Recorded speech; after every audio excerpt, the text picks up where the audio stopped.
welcome back to the channel, gentlemen. It's been a minute since I've last been on here and updating regularly. I should be back to it now. Right, so today I want to talk about leadership, right? What does leadership look like, in a sense? Like, leadership isn't about titles. It's not about charisma.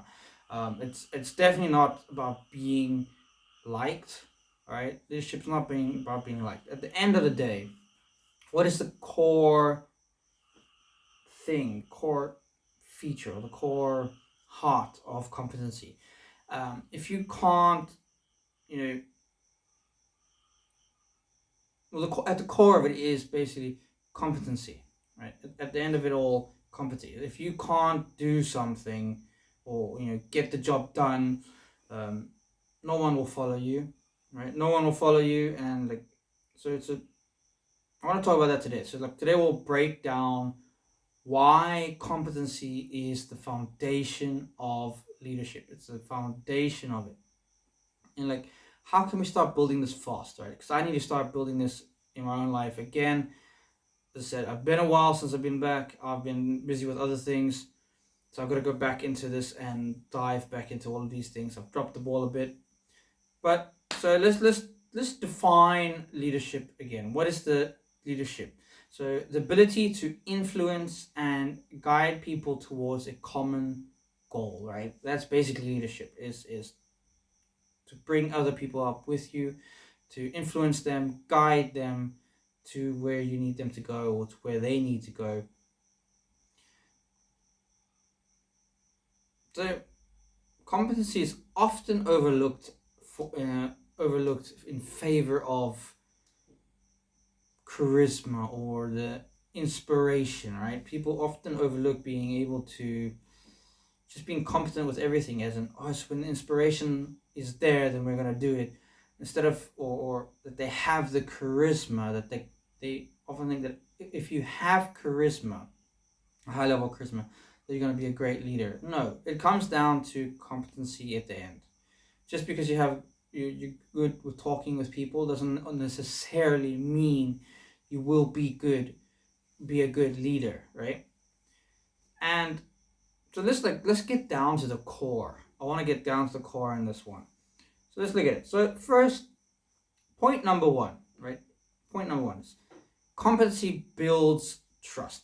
I mean, that's why I'm trying to do on my channel. I've got so many videos of the same things or similar topics, because I want to build competency in these subjects. I want to build it in my own life. I want to build it online. I want to build it everywhere, right? So that I know what I'm talking about completely without having to second guess, or not second guess, without having to think about it too hard, without having it being second nature, right?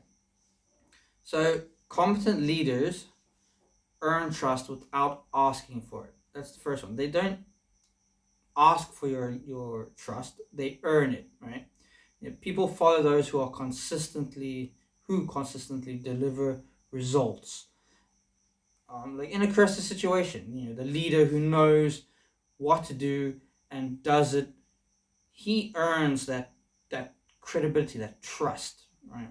Everyone will turn to him in the future, or know that they could depend on him to get them through, right? So don't know who this is, but a trust is built on repeated proof that you can handle. I don't know who said that, but someone said it. I got it somewhere. Trust is built on repeated proof that you can handle it, right? And then point number two, something that, as we said, I touched on in the beginning, the charisma, right? So competency outlasts charisma. How does that mean?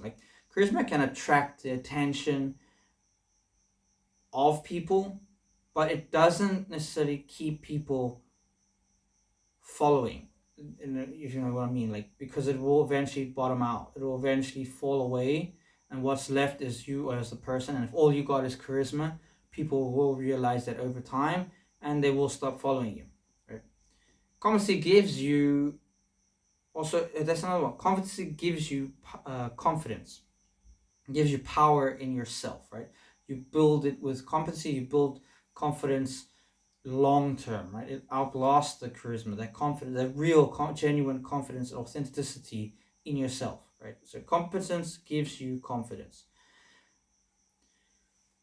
So like a captain who's charming but can't navigate a storm versus one who's calm and skilled in all the chaos and can navigate a storm. Who would you choose ultimately to captain the ship? Who would you choose, right? Point number 3. Competency requires relentless growth. And this is one I'm currently doing and currently struggling my ass off with. There's so much things I've got to learn to get to where I want to go. It's just amazing. So there's lots of opportunities in life. Let's put it that way. So point number 2, competency requires growth. Right.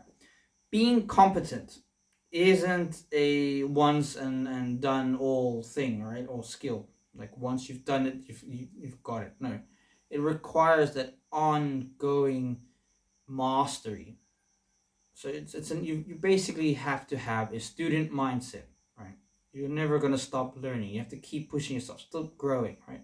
Because like leaders read, they train, they are constantly improving their craft. They are consistently learning new things, new ways to do things, new ideas or new skills, right? They constantly have to improve.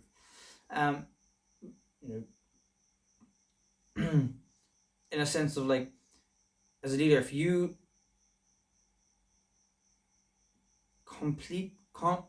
continuously rely on your past wins, right? What happens then? Then that becomes a dangerous situation, because then your competency starts to fade because you're not maintaining it, you're not growing, you're not becoming better. If you stay the same, that means you are regressing. That means you are decaying into chaos because you're not getting better. You have to keep moving forward, right?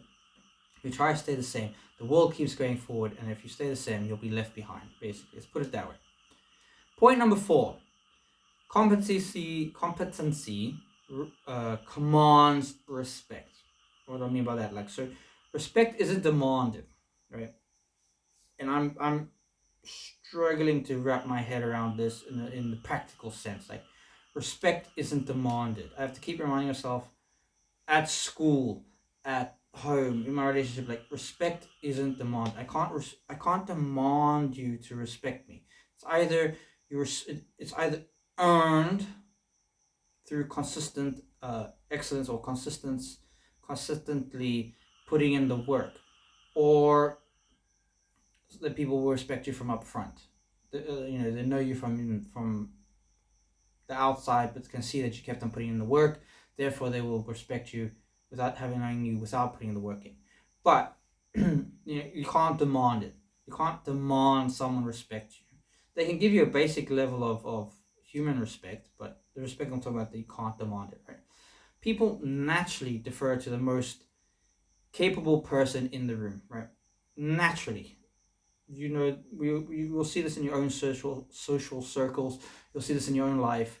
People naturally, myself included, my brother-in-law used to be, well, I'll say used to be, as in the sense of I don't have them around me anymore. They are living their lives, but he would be the one you would turn to. He still is very much in a lot of ways. He would be the one that I would turn to for advice, for how to do something. How do I do this? Like I would ask him, because he was naturally the most competent. Or my father on the head. If I was over there by him, I would ask him, how do I do this? How do I do this? Because he was the most competent, right? So it applies to whoever is in the room. You'll always find that naturally you'll always go to the person who you know is the most capable, who you know can do it. As I said, this applies in work, this applies in your relationship, this applies in family leadership, right? So if you're not that person, who is your family turning to?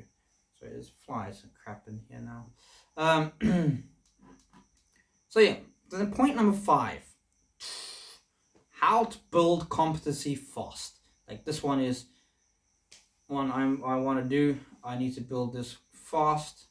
In a sense, I don't necessarily mean fast as in snap your fingers, you've done it, but quicker than dilly-dallying and everything, right? So, choose a specific area to master, right? Don't try to be good at everything at once. Choose one specific area to master and start building on that. And obviously, I was watching a podcast yesterday from Modern Wisdom. I'm trying to think who he interviewed. It was a year ago that he interviewed this person. It's about how to.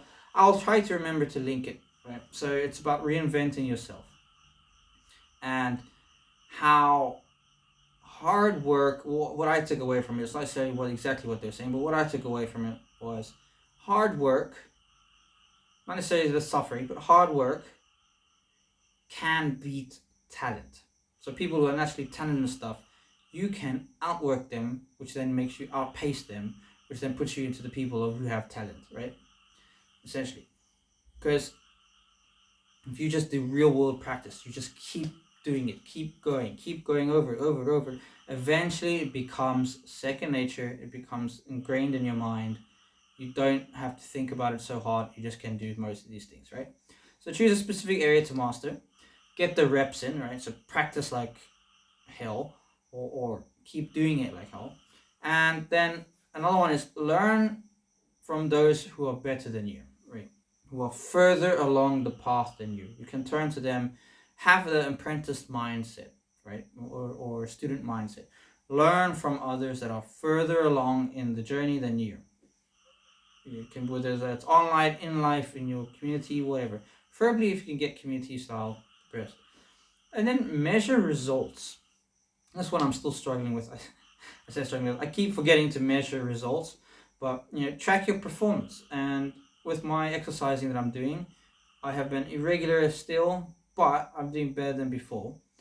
I do have a, what would you call it, a journal, a tracking book. I would say a tracking book, right? I have where I have all the reps that I'm doing, all the sets that I'm doing, how many I've done each set, how many seconds I've done on each timed set, right? I've got everything marked down for every exercise that I do, whether that's the upper body, lower body, cardio, all of it's in there, right? So track your performance, and then you can improve based on feedback, like give yourself feedback. So the next part here, which I just want to add here, is like, competency is not sexy, people or gentlemen. It's not. It's shit. It's not glamorous, but it's the foundation. It is the concrete of leadership, right? When you're the man who can be counted on to deliver every single time, all the time, whatever, you don't need to demand leadership from other people. Demand that leadership or that respect or that respect from other people, right? It will be given to you. So start sharpening your skills today. Like, just start sharpening them all. Well, not all, but choose one. Go for it. Sharpen it. Once that's sharpened to a degree, add another one, and then another one. Because your competency is calling out, a calling card. It's calling you. It shows that you can be a servant, or people can turn to you for help. People can depend on you, right? So if you found this valuable, subscribe for more. My my links are down below. If you want to check out whatever's down there, I don't know. There's lots of no BS strategy guides I've got and stuff like that. Drop a comment down below. What skills are you working on? What are you mastering right now? What is your goal to become competent? And thanks for joining. And I'll see you in the next one. Cheers.